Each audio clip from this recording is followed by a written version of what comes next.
Broadcasting from the Symphony Studios in Marietta, Georgia, it's time for the Technology Harmony Podcast, brought to you by Symphony Technology Solutions. Tune in every week as we spotlight the very best minds in our industry. Now, here are your hosts. Hey, everyone, and welcome to the 40th episode of the Technology Harmony Podcast, brought to you by Symphony Technology Solutions. I am one of your hosts today, Katie Galley, and I am joined in the Symphony studio with Avery Greer. How are you doing, Avery? I'm doing well, Katie. So glad to be here. Yeah, I'm happy to have you here. It's been a while, it seems, since we've co-hosted a show together, so I'm glad. I know we've broken the ice again. It's been a couple months. It has been, and it's a super special day because on the day of our recording, it's your birthday. Woo! It is. How old are you today? I'll be 26. Wow, 26 years old. Don't look a day over 16. Very green, very green. Yeah. All right. Well, Avery, today in the studio, we have a very special guest who we got to meet a couple weeks ago at the Governor's Gun Club. He is Senior Pre-Construction Executive with Gilbane Building Company, Bob Kovacs. How you doing, Bob? Hey, I'm doing well. Doing well, Katie. Thanks for having me. Of course. Thanks so much for stopping by. We're super excited, Bob, to dive in. So to kick us off, can you tell us a little bit about your professional journey and how you got the job that you have today? I mean, I've been involved in construction, since I was, probably an early teenager. My father always did all the, the work around our house. So I helped out, with everything from putting a new central air conditioning unit in to putting it, enclosing our front porch to make it a living space when I was about 15. So I kind of knew I was going to get into some kind of a construction trade or, construction business. I actually started thinking about going to school for architecture, but I really quickly figured out that I'm far too practical for the way architects work. So I ended up going construction management. And over the years, I started out as a superintendent on residential and small commercial projects, moved into project management. And over time, I found that I kind of enjoyed more of the planning and the upfront work as opposed to the actual day-to-day getting it built piece of the business, partly because I get bored quickly. So it's I'm able to get in and out of projects a lot faster in the pre-construction phase than I am being on a job for 6, 8, 12, 2 years, whatever. So I kind of gravitated into the pre-construction side, and slowly over time moved up into roles of more and more responsibility to the point where now I'm managing a group of 6 in the Atlanta office for Gilbane.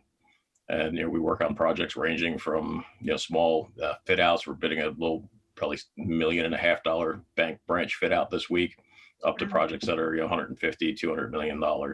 So it's every day is a new adventure. Yeah. No, that's awesome. Go ahead, Avery. Okay. Yeah. I'm good. You got it. Yeah. So, Bobby kind of touched on a little bit of our next question there. So we'd love to kind of fill our audience in on what Gilbane does and kind of where you guys, spend your focus in that, GC market. Okay. Well, I mean, it kind of varies from office to office. I mean, the company is 150 years old this year. They started up in Providence, Rhode Island, and now we've got offices all across the country, from East Coast to West Coast, and from all the way up in Boston, all the way down into Florida. And from area to area, we kind of focus, we have some key core markets that the company focuses on, like higher education and healthcare. I'd say we touch that in most markets, but we also look at what's trending in the particular market that we're in. So here in the Georgia, South Carolina region, where what I'm responsible for, recently we've been doing a lot of high-rise residential, a couple of apartment projects, condo projects. We've got one that's under construction right now, and one that's actually breaking ground in about 2 weeks. But again, a lot of higher ed stuff and government work. We did the new Supreme Court building down on 75 down in downtown Atlanta. We're finishing up a judicial complex for Gwinnett County. Again, trying to get some healthcare projects going here in the Atlanta market as well. Starting a healthcare job in Charleston, South Carolina in a few weeks. So we're a little bit of a mixed bag. Yeah. Got a lot going on. And so Bob, with all of the different markets that you work in, for you specifically, I mean, as you're being pre-con executive, is there a specific market that you enjoy most working in, or just kind of all of them? I've tried not to pin myself down. I mean, I've met people over the years where it's like, so-and-so is the healthcare guy or the data center guy, or the residential guy. And I try not to do that because, I want to pigeonhole myself. And going back to my earlier statement about, not wanting to get bored, it's always nice to try something new. And it's tough sometimes, though, because, a lot of clients feel that they have to have somebody who's been doing, their particular thing for their entire career. And realistically, when it comes down to it, I mean, yes, there's some, particular nuances to healthcare or to, whatever kind of project you're working on. But at the end of the day, it comes down to, setting a realistic budget up front, making sure all the scope is covered, and managing the design as it moves forward to make sure that, you don't exceed the budget or exceed the schedule requirements of the project. So regardless of what it is, there's some, some key fundamentals that are the same regardless of what kind of project it is. So I try not to pin myself into too many corners. I do like stuff that's a little more unique, just because, again, it's a bit more of a challenge as opposed to doing, I'll call it just another high school or just another hospital or whatever. It's kind of cool to work on some neat stuff, and I've had some pretty cool projects over the years. Yeah. So Bob, what would you say then is, I guess, of all the projects you've worked on over the years, your most unique or the coolest different project that you've worked on? I would have to say the Candida building at Georgia Tech, which was the first Living Building Challenge project in the state, which we did with my previous employer back a few years ago. It was, if you're familiar with Living Building Challenge, it's basically green building and LEED on steroids. And every single piece of the project is analyzed for a list of 100 different materials that aren't permitted, as opposed to some places just don't want, they want low VOCs. This place, or this program cuts out some very specific items and kind of, takes a lot of typical construction materials out of the mix. So it creates quite the challenge to meet the requirements of the project. It's got some really high sustainability goals as far as generating more energy than you use, generating more water than you use. So it was a really cool project. If you ever get a chance to take a look at it either online or in person, it's a really neat job. A lot of exposed wood and steel structure, and a lot of really unique energy saving features. That's awesome. No, I mean, it's crazy kind of where the technology is kind of pulling buildings in that direction. And I know Katie had an awesome interview with your VDC team not too long ago. So I was just wondering, how kind of do you guys work with that team, closely as you guys work through the pre-construction process, or is that something that it kind of comes after the fact? No, over time, it's gotten more and more integral into the process. It used to be that you didn't really, the key to BDC is you have to have the information in your building model to be able to pull it out and utilize it. And it used to be that stuff didn't show up until the very end, in the actual construction document. So there wasn't a lot you could use the model for early on in the estimating process. But I think as the designers have gotten smarter in how to use it and streamline their processes, they're starting to get information into the models earlier that we're able to pull out earlier.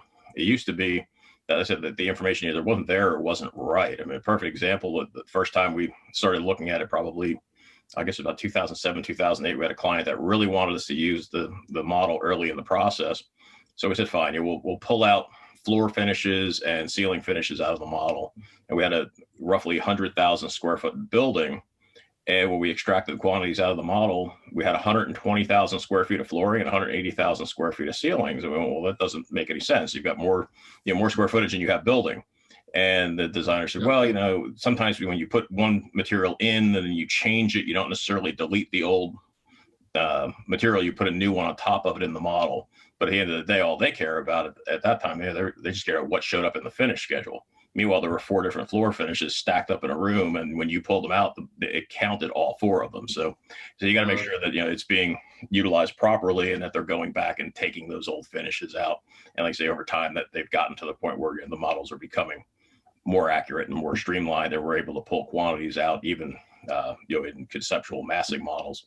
So we do use it a lot more now than we used to. Yeah. Awesome. So Bob, I mean, as your as pre-construction executive, I guess looking forward, you said you guys have a lot of different projects kind of in the works, and one of the things that attracts you to what you do is the fact that you get to work in all these different markets. So looking forward, are there any upcoming projects with Gilbane that you're specifically excited about?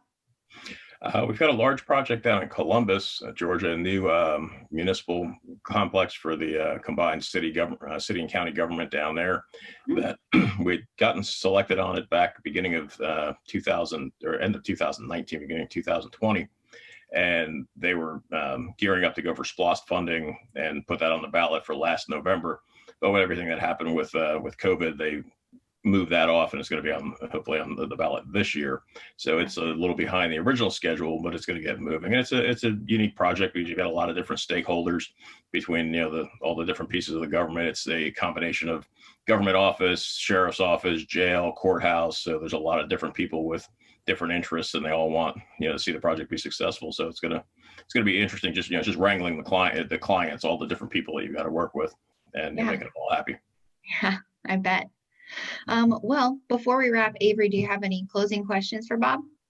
No, I mean, Bob, I really appreciate it. I think there's, a lot of cool stuff that Gilbane has going on, and we're really excited to kind of build that relationship with you guys, and very excited to kind of see some of these things, come to life and hopefully be a part of some of them.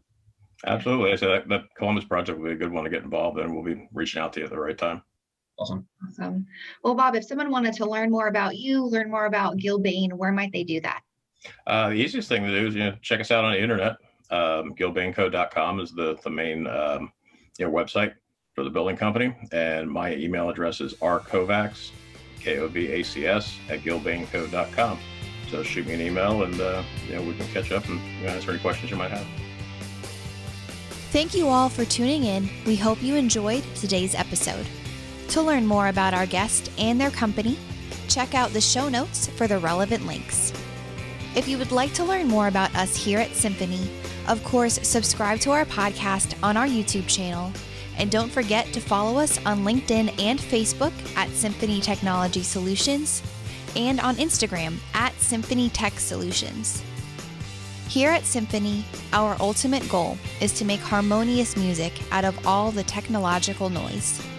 And we hope today's episode helped in doing just that. See you next time.